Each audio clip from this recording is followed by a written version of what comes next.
My name is Rheda Bell Steele. My maiden name was Caraway, and my mother's maiden name was Howlett. My grandson Robert asked me to write down some things about myself for a school project when he was a little boy. He is 29 now, and I am 81. He wanted to know about what life was like when I was a girl on a farm in Murray, Kentucky in the 20s and 30s. He asked about clothes and fads, entertainment, heroes, pop stars, and jobs and allowances. This is what I wrote, plus some things that I wouldn't have told him when he was a little boy. Clothes and fads. For dress, I wore black patent slippers with straps, or buttons, and white patent for spring, and brown usually for school, brown leather. We wore anklets in summer and knee socks in fall, cotton. When I was 12, I started some sewing of my clothes, cotton dresses, and skirts and blouses. My younger sister wore the same size, so we shared. We always wore hats in bright colors. Entertainment. We attended a lot of school activities during school months. The one we looked forward to the most was when the teachers put on a stage play, 3 acts, at least 2 times a year. Quite often they would have a musical at school. This was called a fiddler's contest. Parents could come and play any musical instrument, and they had judges, and a prize was given to the best. They also had quartet singing. My sister Fanny's husband, Reuben, and his brother and Mom and Dad sang in a quartet. I enjoyed them the most, and I was always so proud of them because they were family. Most of the quartet's singing was gospel music. Once or twice a year, stars from the Grand Ole Opry from Nashville, Tennessee would also come. It would cost 10 cents for children over 12 and 15 cents each for parents. On my first date with Troy, my husband, we saw Roy Acuff perform at Hazel High School, where my cousins, Wilton and Wyven, went to school, and they had a sister named Myrtleene. I also saw Minnie Pearl at the Pine Bluff Boat Ferry picnic area on the 4th of July one year, which was always a big event.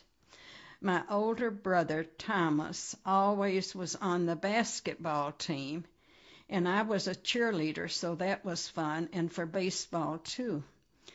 We would go to neighborhood square dances, and in high school, the jitterbug was a popular dance. That was fun, in which there was no physical contact. Ha ha. We would go horseback riding, ice skating, sliding on the pond. We played volleyball, table tennis, and went fishing in the Tennessee River so we could see the showboat Delta Queen when it came by.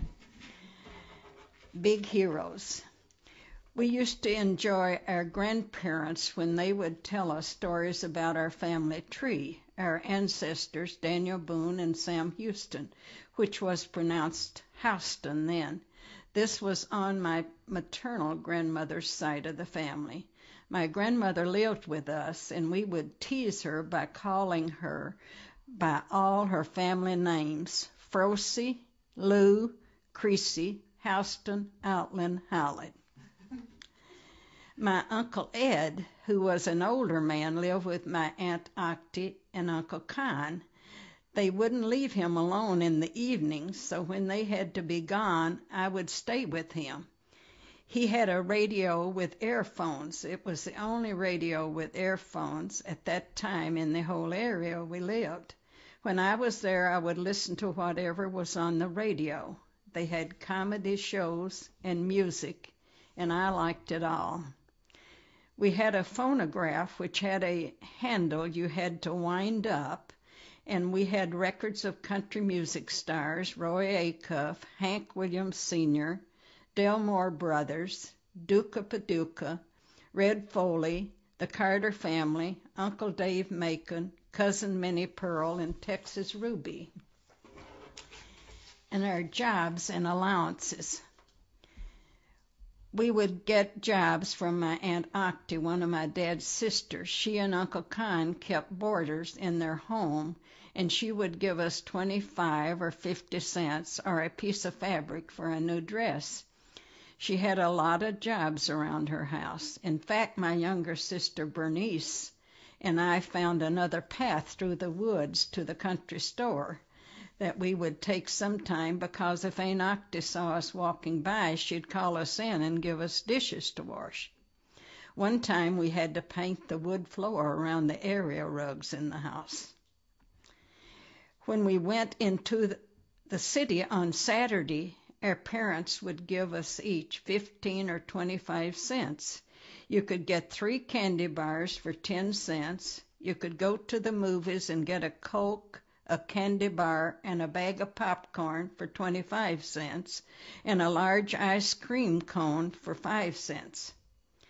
Fanny and Reuben would take us into town on Saturday. My Uncle Toy would take us to things like election night and different things going on in Murray that he thought we would enjoy. He frightened us sometimes when we'd go across the railroad track, 'cause we suspected he had had a few drinks under his belt. This was almost unheard of in our family, and it was a wild ride. He would dare the train. My younger brother Hugh told my daughter a few years ago that he grew up thinking everyone in our family was a saint. He said he was 20 before he realized whiskey did not grow in glass jars that Papa had to dig out of the manure pile behind the barn. We would get neighbor children together. We would make fudge and load it with nuts we had gathered from my dad's farm. We would make peanut brittle from peanuts my dad raised on the farm. We would make popcorn balls from popcorn my dad also raised. He worked hard.